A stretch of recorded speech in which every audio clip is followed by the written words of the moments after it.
Hi, and welcome to Foreign Comics Calling, the podcast for all things foreign comics related. I'm Ken, and on behalf of my co-host Eric, Matt, and Stephen, we'd like to welcome you to another coruscating episode. Wow. I didn't even know that word. Yeah. Coruscating. Hang on, let me get my dictionary here. Go for it. That's like, isn't that like cardboard that's perforated? Isn't that coruscated? that's the planet that Princess. He's trying to say we're full of holes. Yeah. You're trying to get a Star Wars reference in there, aren't you? Yeah. I was. That's cool. So today we're joined by a very special guest. This is cool. So I don't have a lot of housekeeping stuff. Thanks everyone for listening. Please subscribe, leave a rating, review, just to get that out of the way. Find us on iTunes, all that stuff, right? I don't want to waste any time because we got one of the real kind of thought leaders in this subculture of comic collecting of ours. And I was asking him before we joined in how to call him. It's Norman Scott Robinson, Doc Scott, some folks call him. So Scott, welcome. Good to have you on. Well, thanks for having me on. I appreciate the opportunity to talk to you guys about this stuff. Yeah, we appreciate it too. And I think some of you guys go back many years. Obviously, you've been friends for a while in this sort of world of ours. But I'm we've just met on this call, so I'm gonna lob a bunch of questions at you. So anyone listening, bear with me as we get to learn Scott and his area of expertise. I first saw you. There was a video you posted. I think it was maybe from San Diego convention where you made a presentation about foreign comics. I think you might call them international comics.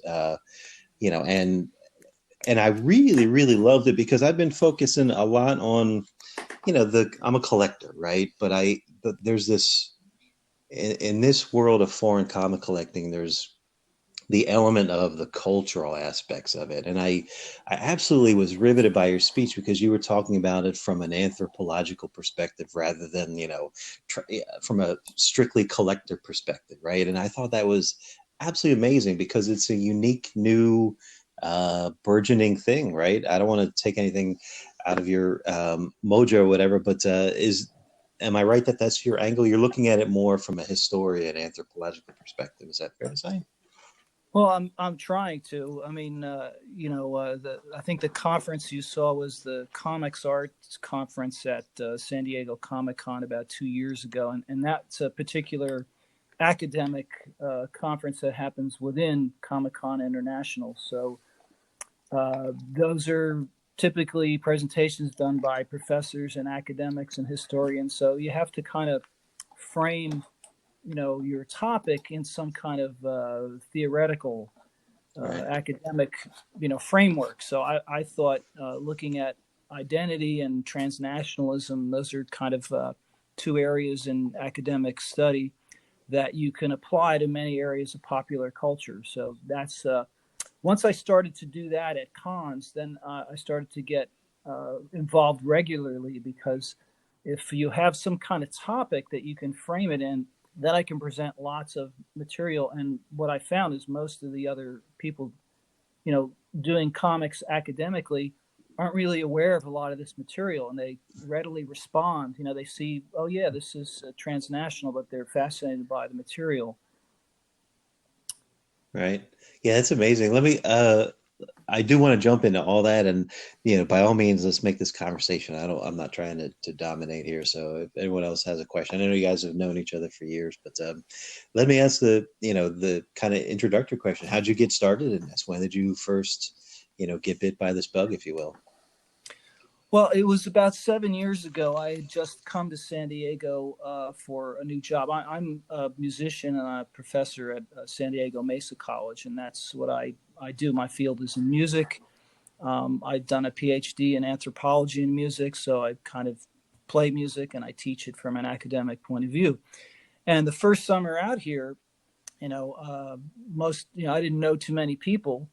And San Diego Comic-Con is going on right down the street, so I thought, let's check it out. I'd never been to a con in, 20 years or so. I had no idea what it was.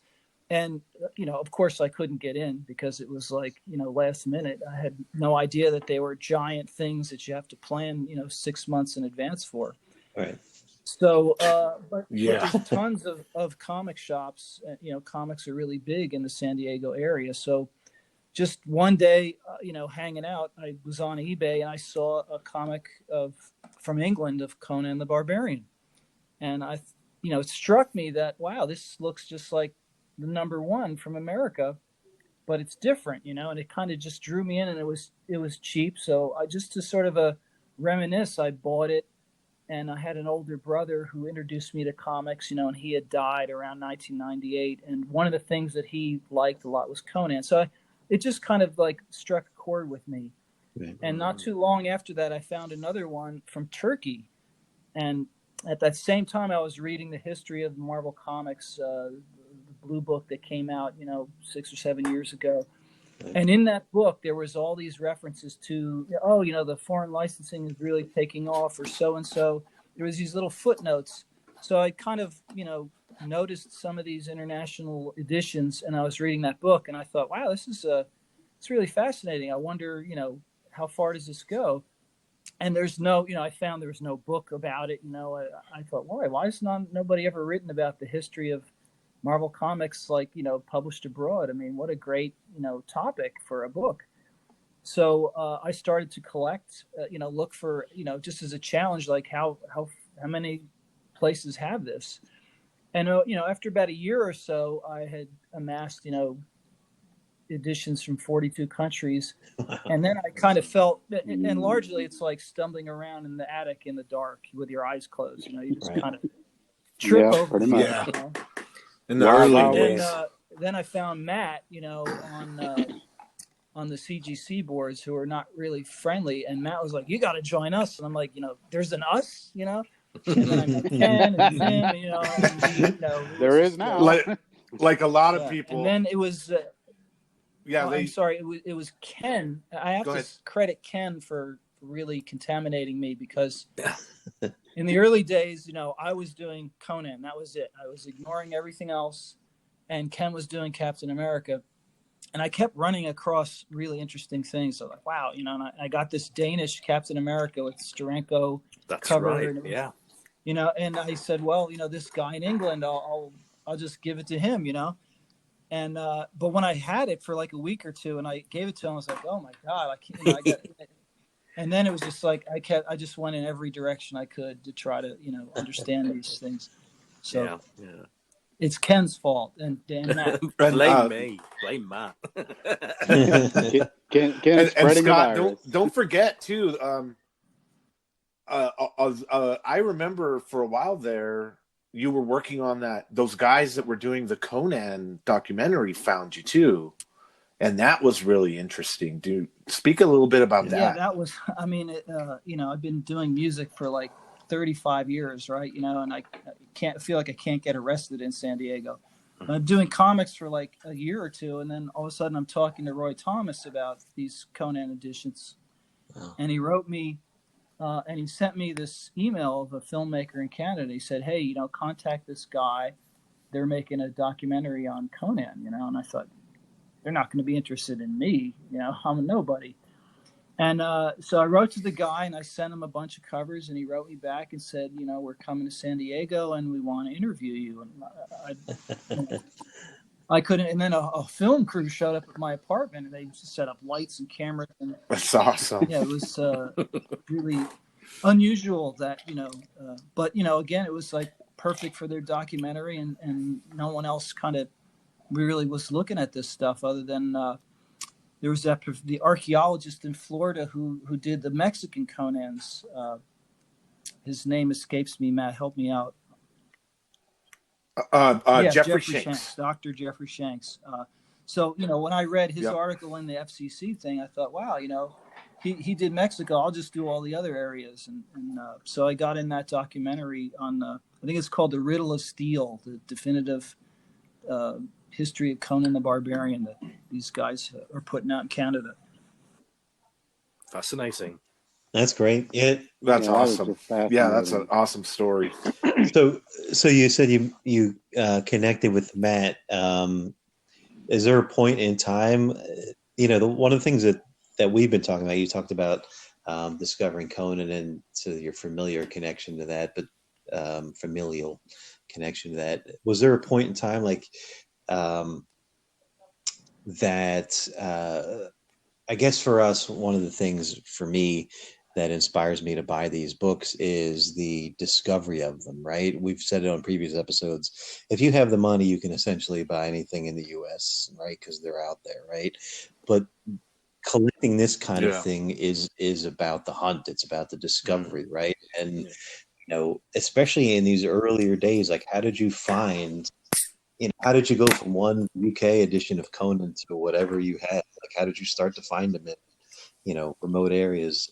How'd you even know that they existed, or how'd you connect with somebody out there? So you want to know my secrets? Let's see. I don't know if I'm prepared to disclose all of that right now. But seriously, as from doing a doctorate in ethnomusicology, doing research was sort of part of my background, sort of being trained in it.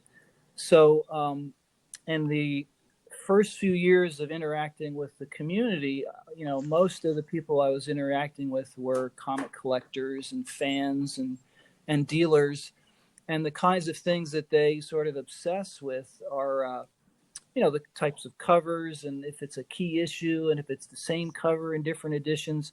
So I realized pretty quick that I was in a minority of, in the crowd that, I want to know what the publisher is, and I want to know, what does the script actually say, and what does Ederkoppen mean? Does it really mean Spider-Man, or, so I got really interested in the language and the culture of it. So I realized that a lot of people were kind of ignoring that and kind of looking at everything from an Amerocentric or ethnocentric kind of position. Right. So I began to, just like I was going to do research in anthropology and just look, start with the culture and the language and try to find as much as I can. And I would look in academic sources for things like master's theses or dissertations. And one day I found an electronic master's thesis of a woman who wrote on comics in Czechoslovakia. Right. And I have no language skills. I mean, I speak in Japanese to some degree, and that's it. And this was all in Czech, so you've got to translate it. But usually in those academic publications, the beginning will have an abstract. It's just like a short paragraph in English that kind of gives you the overview. Right. And in this abstract, this woman was talking about the comics that were published in Czechoslovakia that a lot of people didn't know that they were published in both Czech language and Slovak. So that means there's two versions of every issue that this publisher was putting out before Czechoslovakia broke up. So, I discovered that there was a Slovakian version of the infamous Amazing Spider-Man 252, as well as a Czech version. And it was from looking at some of those kinds of documents that I would get clues, Right. And then it was, Facebook has been a huge help that I would go on to groups. And, if there's a group of people in Spain or Miramar or someplace, and I would just try to make friends and ask them. And, next thing you know, I have, 10 pages of contacts that I'm interacting with. Once you get somebody in a country on the ground, if you can find someone in those comics, and I just was, working at it every day, sometimes for 10 hours a day, I would be doing this research because it was just so fascinating to keep finding another country and another place. But I'll tell you, largely, it was how I was searching that changed. If you're looking for Conan the Barbarian Turkish edition, maybe something will come up. But if you know the whole title in Turkish, then bam, so trying to find that information or getting the scripts, if it's in Chinese, like getting the actual characters digitally that you could. It's huge. That's what I started to do, and I just kept finding more and more to the point where it was like getting exhausting. Yeah. Yeah, let me ask you this. So you mentioned coming at it from an Amerocentric perspective, and that's natural because that's, aside from Ken, that's where we're based, right? So you're. So I guess two questions to that. So are you primarily in the early days looking for DC, Marvel, Dell, whatever that's published elsewhere, American characters, and then at a point are you looking for, indigenous books, like they're publishing their own characters and things like that?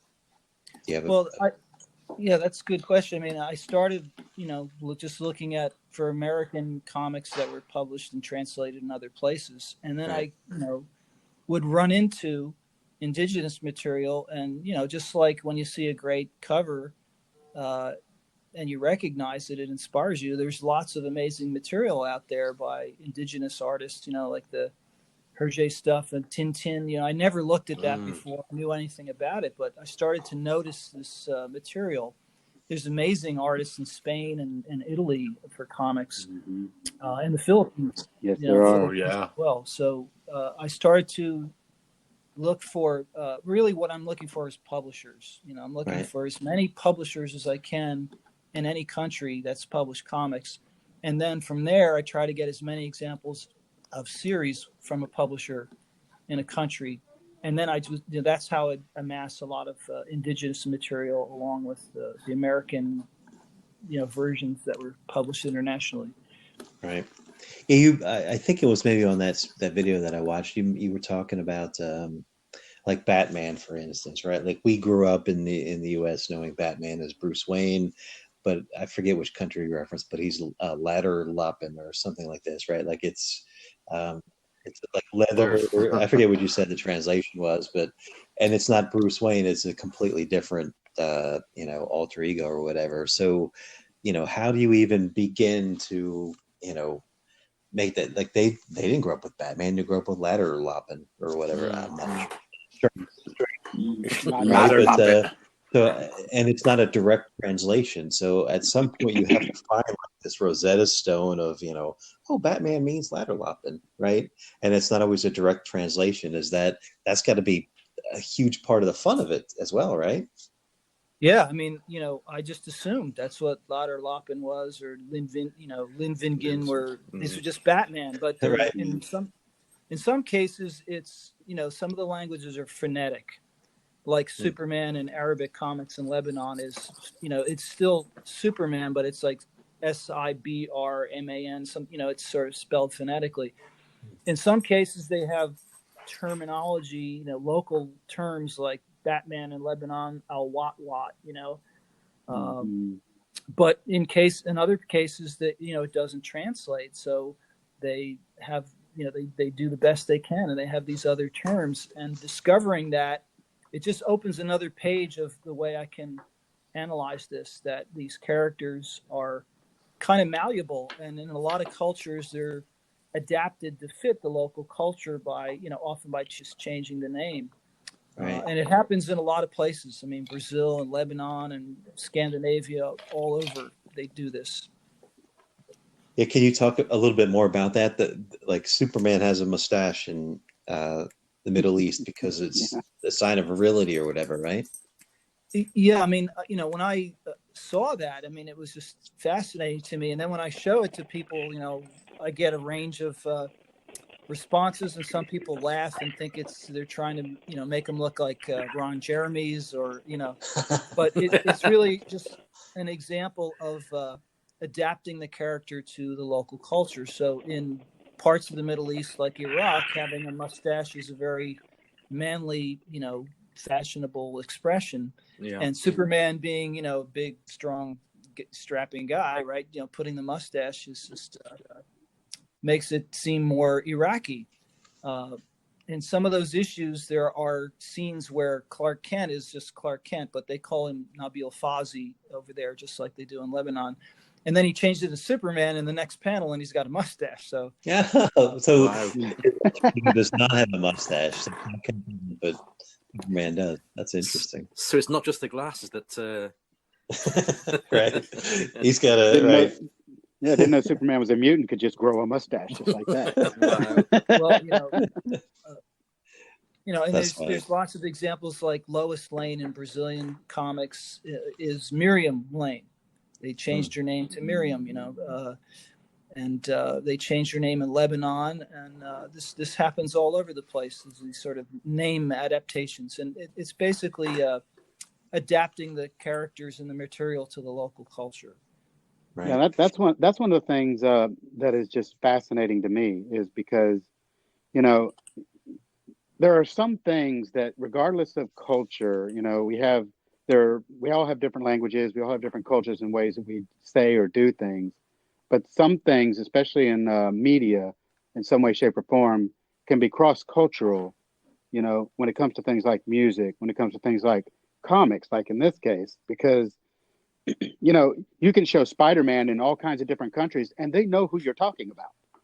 You know, Yeah. so it's not it's an American thing, but it's, you know, it's had such an influence. You know, comics have had such an influence across the world with American superheroes. So it's kind of a way that we've influenced those cultures. But like you're saying, one of these fascinating things about it is they may adopt some of these and be influenced by these characters and stuff that were created here in the US. But as we've said here on this show before, the cultural bias that goes on in bringing those things to those other countries, because they will change so many things. And it depends on where you're at. Some countries, you know, they'll change the way it looks, or they'll change certain coloring, or they'll change the person's name, or, you know, there's just all kinds of different things depending on where you're at and where it's published. It's just fascinating, all those different aspects of that and how it changes depending on where it goes. Mm-hmm. I mean, it is fascinating that you know, when you start to look, you know, one of the things I found from looking at a real broad range of material is I start to see patterns. And one of the first things I noticed is that the way that the United States publishes comics is one thing, and the way the rest of the world publishes, there's more similarities in what they're doing between all these unrelated cultures than America, you know, and that's very common, that the colors will vary, the paper sizes, the names of the characters, all kinds of things like that. You just see the same thing over and over again from place to place to place, and you just never see it in America, you know, with the big companies. You know what? Let me ask this question. So it's interesting. So there's like Spider-Man. Let's look at Spider-Man or Superman, right? Or even Captain America. There's a bit of a nationalistic pride or sense of ownership or something in these characters, right? From our perspective, again, is that the same? Like, so if you're a kid and you grew up reading, you know, Superman with a mustache, and you know him as the alter ego that you mentioned, right? Or Miriam Lane or whatever, right? When you see like what these guys call her Lois Lane, like who's Lois Lane? It's Miriam Lane. What are you doing? Right? Is there a sense of ownership within each of these? And it's not a simple answer, but do they have a nationalism around these characters as they grew up with them? Yeah, Does that or make or sense? an under Yeah. or an understanding that it came from America and it was changed for them. Is that understanding there as well, Yeah, or vice versa, right? or Yeah. vice Yep. versa? Yeah.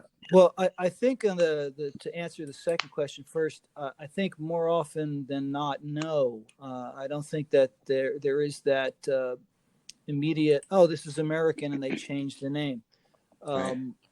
Now, I think in some of the people I've spoken to, I can only tell you like their perspective, because I'm not Norwegian or Portuguese, so I can't speak to that really. But one of my friends who grew up reading the Superman comics, the first time that he realized her name was Lois Lane was when he went to the movie theater in Brazil and saw the Superman movie, and he was so confused. He's like, "Why are they calling her Lois? It's Miriam." Right. What So do it you was do? like they discovered that later. Another friend of mine in Norway said the same thing, that when he read Batman, he knew it as Lindvingen. He didn't realize it was heard the name Batman until later on.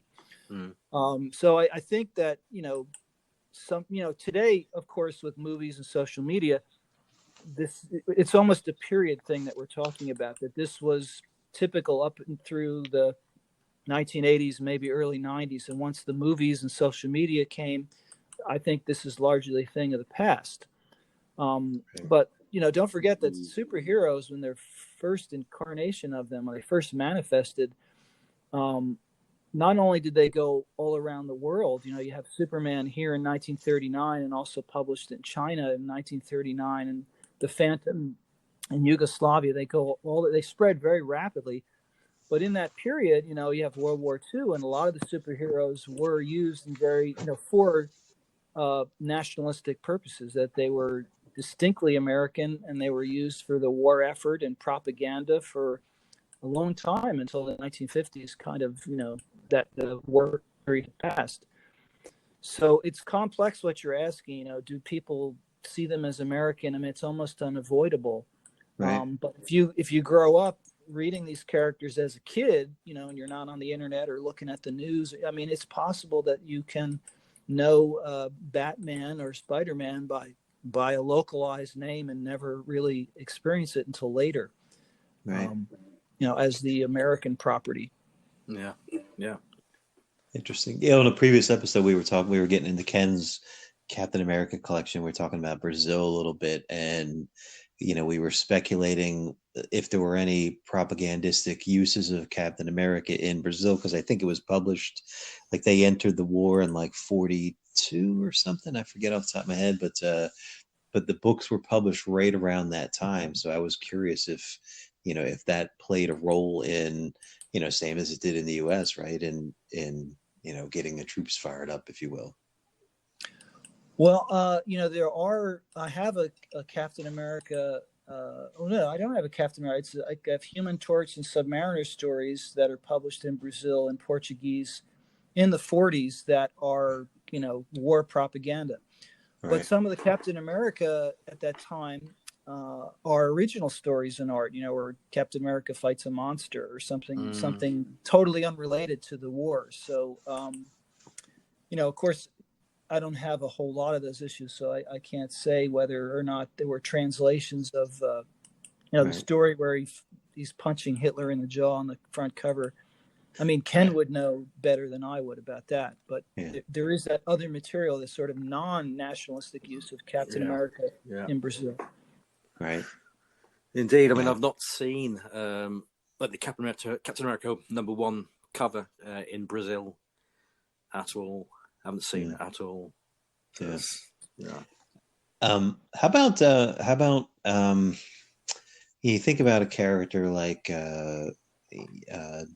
say Daredevil, right? Daredevil has a disability, right? So there's this thing inherent in Daredevil. If you're a kid growing up and you can identify with that character, the X-Men, we know that's, those are social outcasts or whatever, right?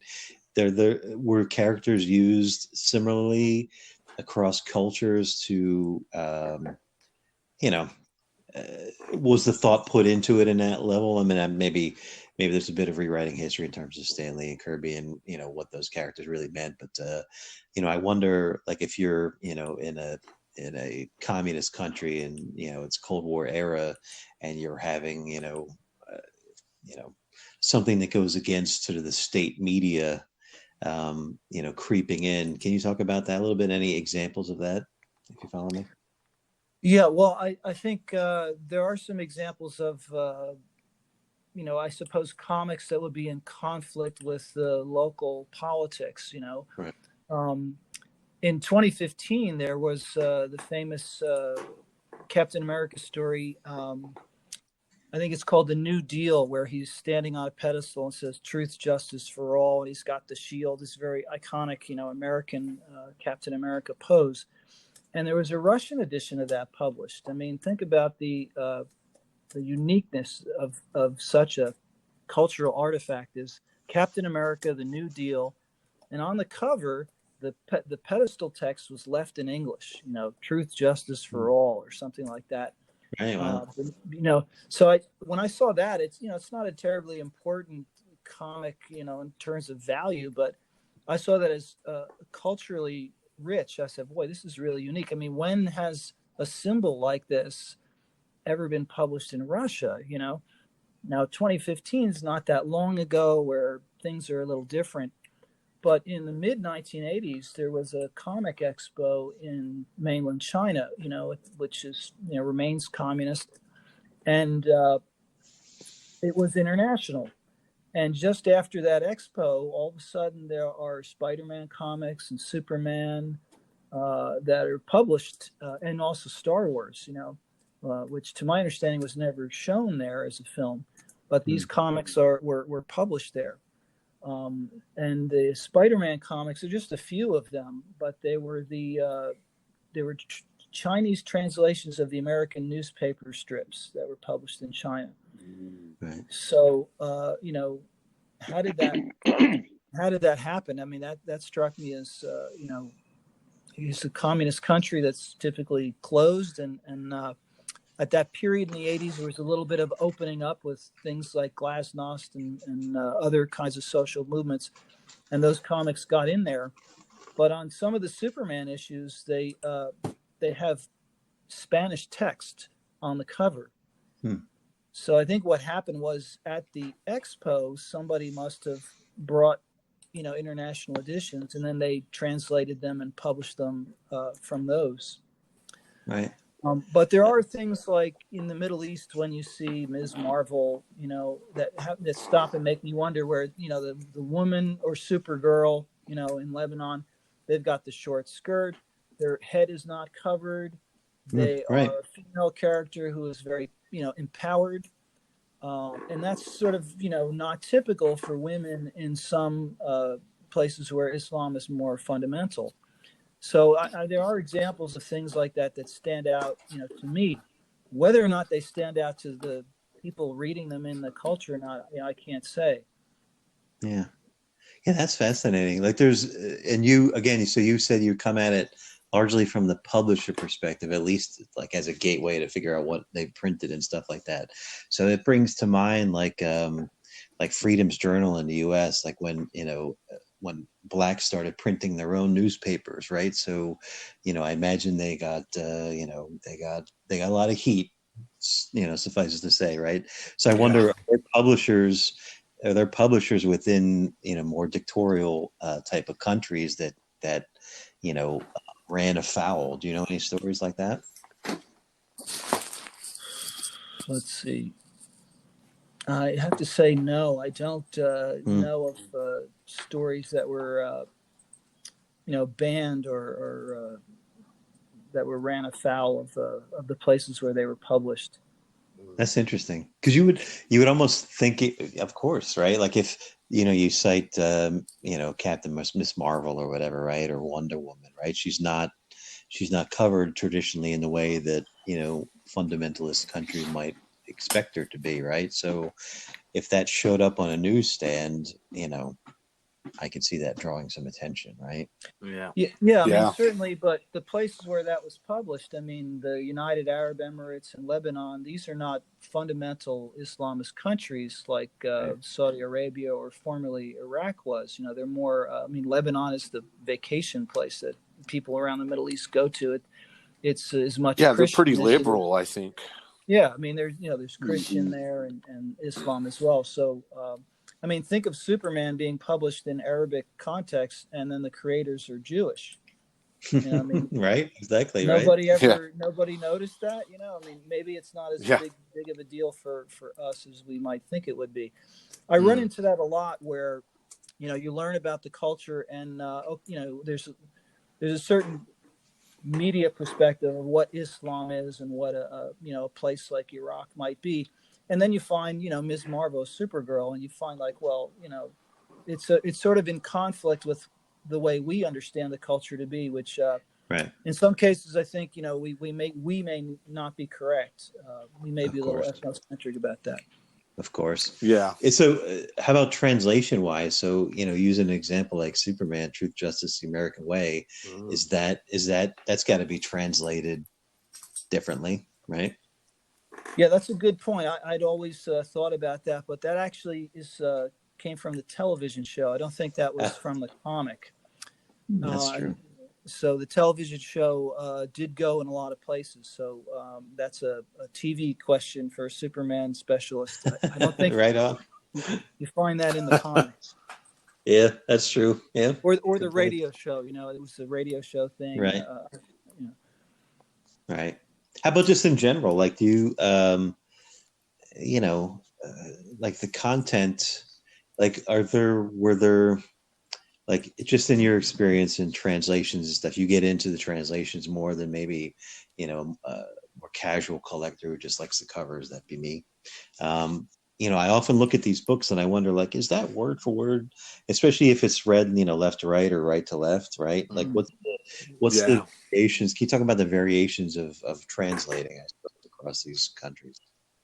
Well, I mean, I can only talk about it from a very general perspective, because I'm not a translator, and I haven't sat and translated, from all 7,000 issues I have from all these different places. Slacker. I'm working on it. I mean, I started with an index of names first because that was the easiest thing that I could do to compile names. But in a general sense, I have run into examples where it seems like things are mistranslated on purpose. Like some of the French material where the Frank Miller Daredevil is kind of violent for comics. It's bloody. And in the French, they will censor out the sound effect of a gun. They'll blacken some of the blood, instead of having all this red on the ground, they'll black it out. And sometimes when they do that, when I look at the text, particularly from one edition of the same story to another, the text is different. So sometimes they have to rewrite the text a little bit because of some of the translating/censorship that occurred. In some cases, like Arabic, when you translate American stories, I mean, terms and like names like Hulk, is not something that you can translate. Some places they just call it, La Mosa or La Cosa. It's just thing, or giant. But sometimes translating it is much wordier if you're trying to be precise in Arabic than in English. So they'd have to make the word balloons bigger, and that would cut into the art. So right. There are these kinds of effects of translation that affect that cause these kinds of changes in the books. So I think there are, in most cases, you can assume that these comics are not just straight translations of the American comics. In other words, you take Amazing Spider-Man 129, and then when you find another version of it, that other edition is almost never the same as America, where it's just a 32-page comic and it's the story translated into Spanish with the same cover, and that's it. There's usually other material, other stories in there. The binding is different, the language is different. There's lots of differences. And I think it was Morton Likegaard who started to show these things in Scandinavian comics, where you'd see a sign in the background of a panel and it would say, like, New York subway or something. And then the translator, some translators would try to translate that into Danish, and others would play around with it and they'd write, another slogan in there. And, so this guy was pointing this stuff out, and it's really funny how the translators would sometimes insert something that makes more sense to the people who are reading it. That change it, but again, it just makes it more localized, it's the cultural translation. I mean, and let's not forget the most famous story of all, which is the Greek shocker issue, where the translators just said, "Screw it, let's just What's that? What's the story? Have fun." What's the story? I don't know that one. That's Vasilis in Greece. He was translating a Spider-Man issue, and it had the shocker.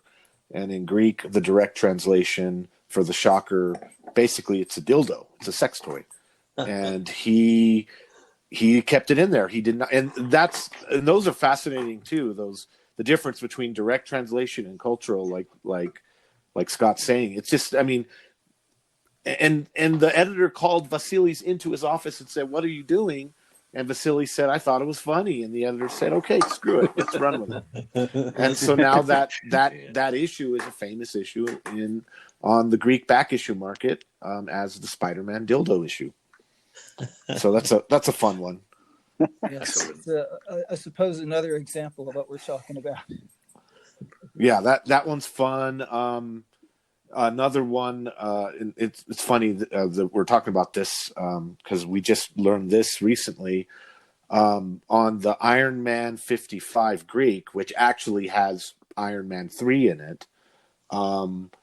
They say the Iron Man 3 call out is like the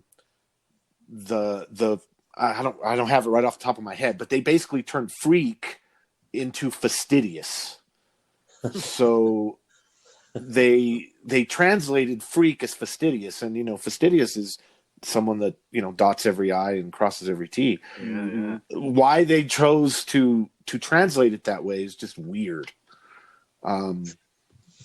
So there's it's a weird one.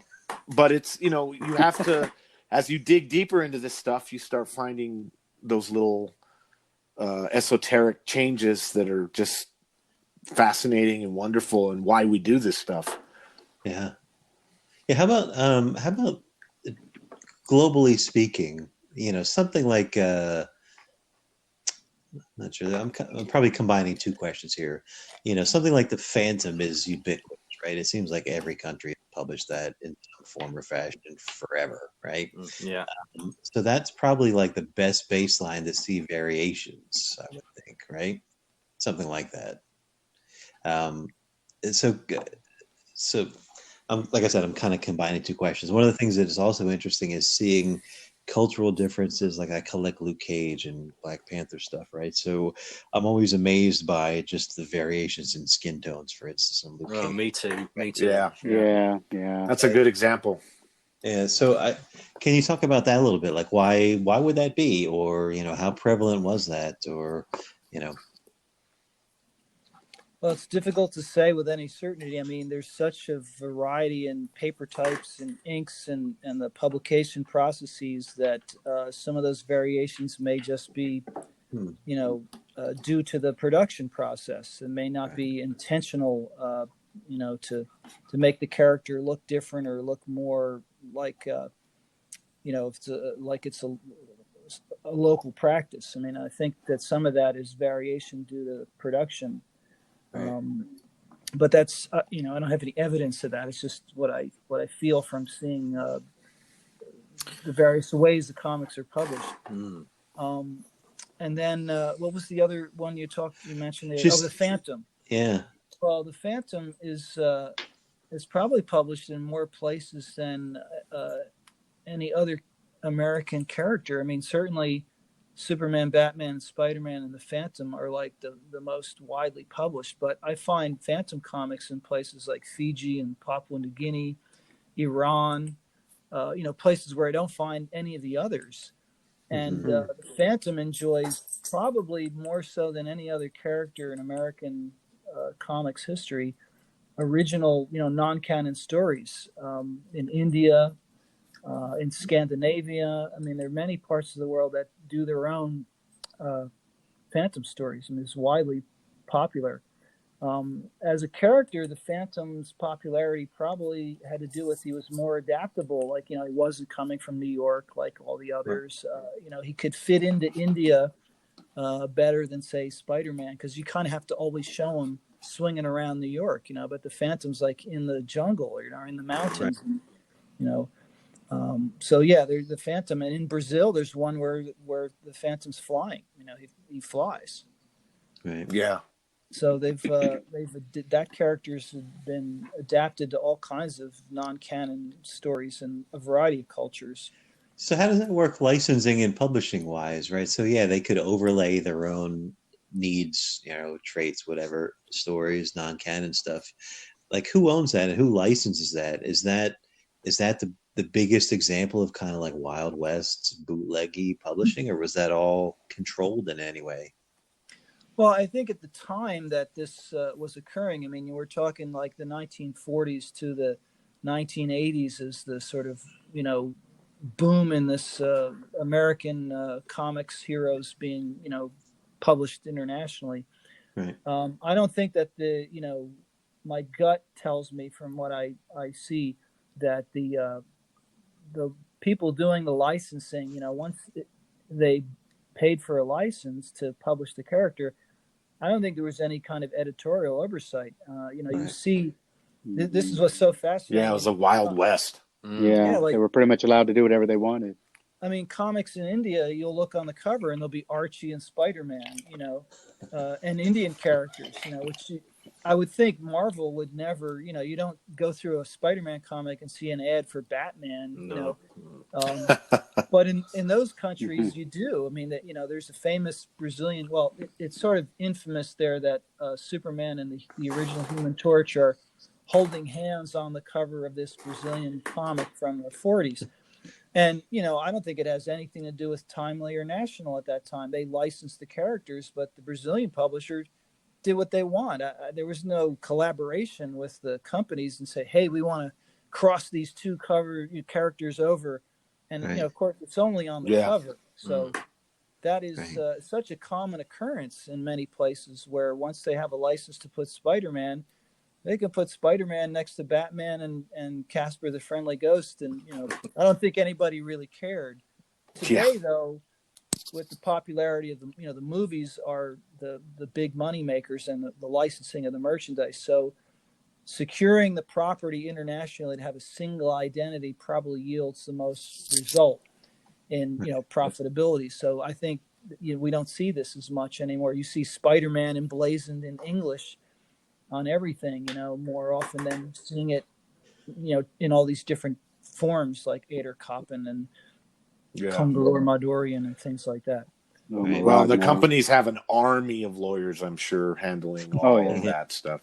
Yeah, because because I'm sorry, because like back in the day before like the modern way of doing things is done with that, like Marvel and DC or these other companies, once they gave out the license, they were just happy to get the money. That's it. Cash the check, and that's it. They were just happy to be, great. You want to give us the money. We need all the money we can get.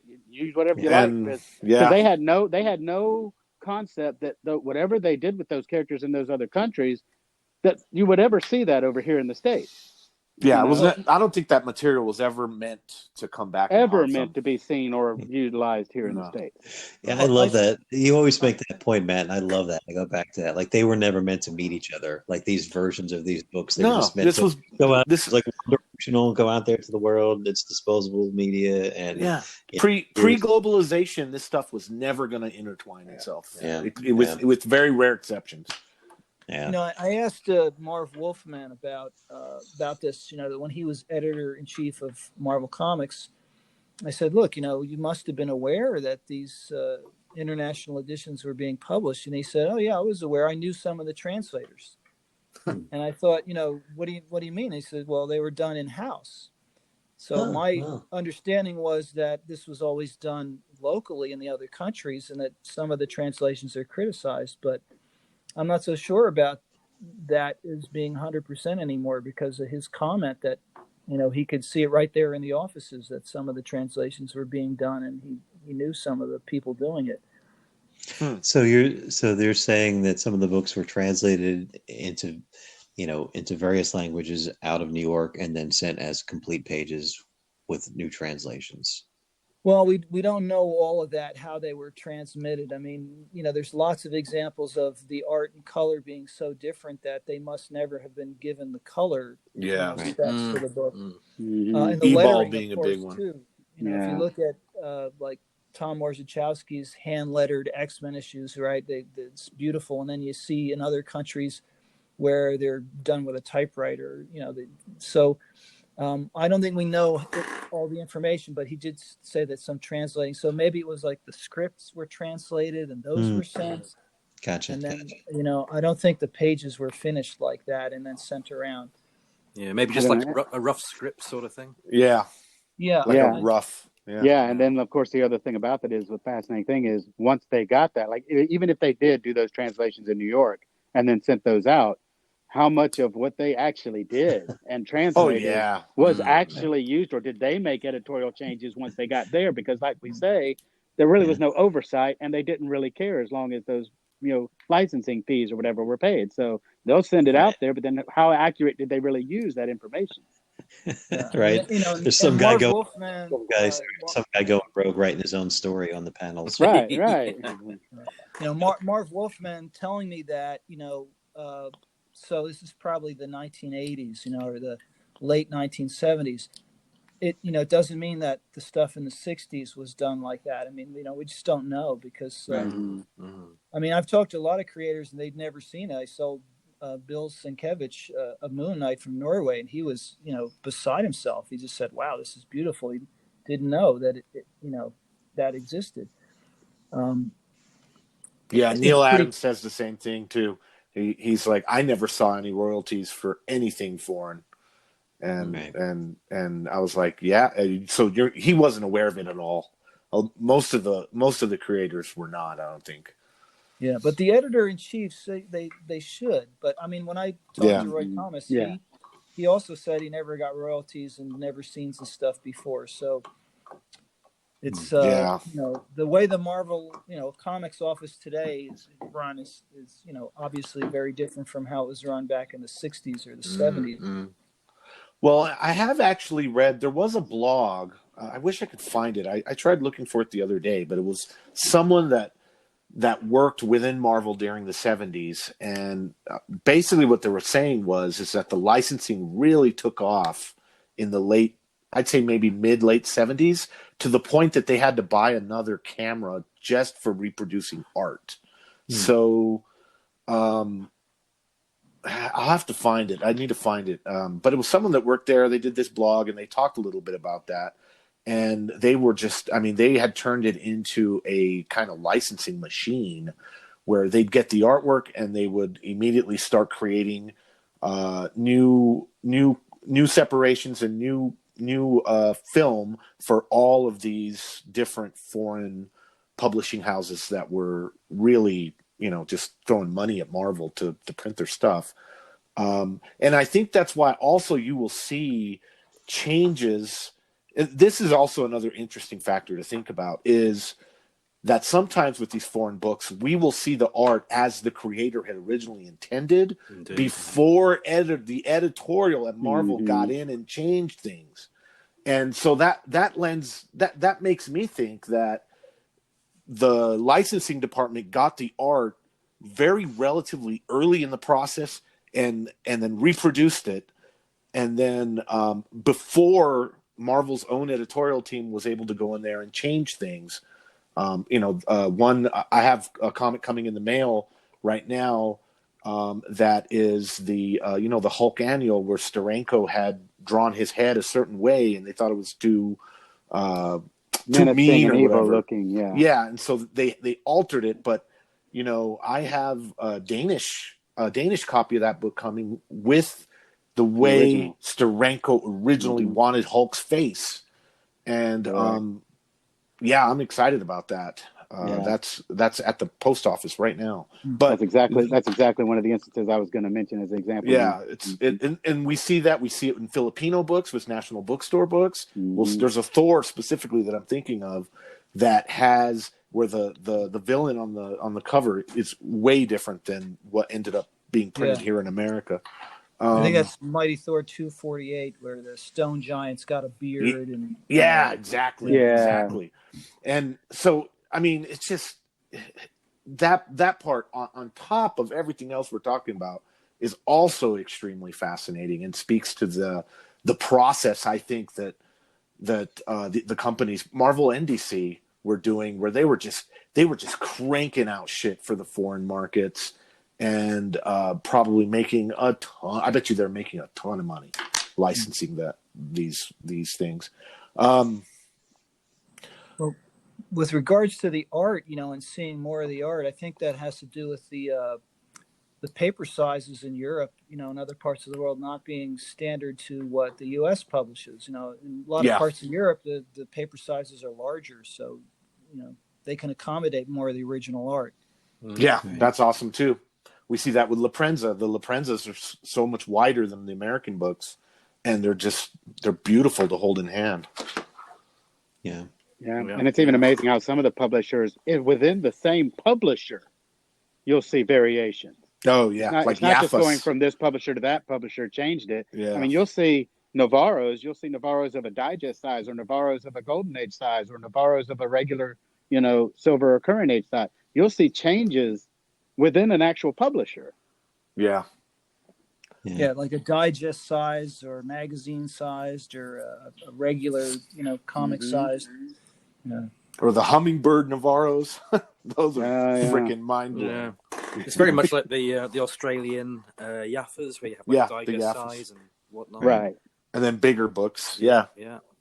They don't Hey, stack well in a comic rack, that's for sure. Yeah.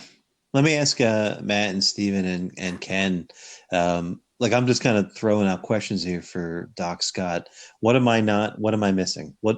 Imagine someone listening to our show who's kind of new to this. This world is opening up to them. What's the story that Doc Scott would uniquely have that we should pull out I think what we were talking about, what Scott was talking about too, about contact management.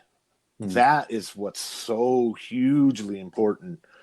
And Scott's right. I mean, once social media hit, that made it infinitely better. But back in the old days, we were going to foreign forums, basically going in and just trying to make friends and in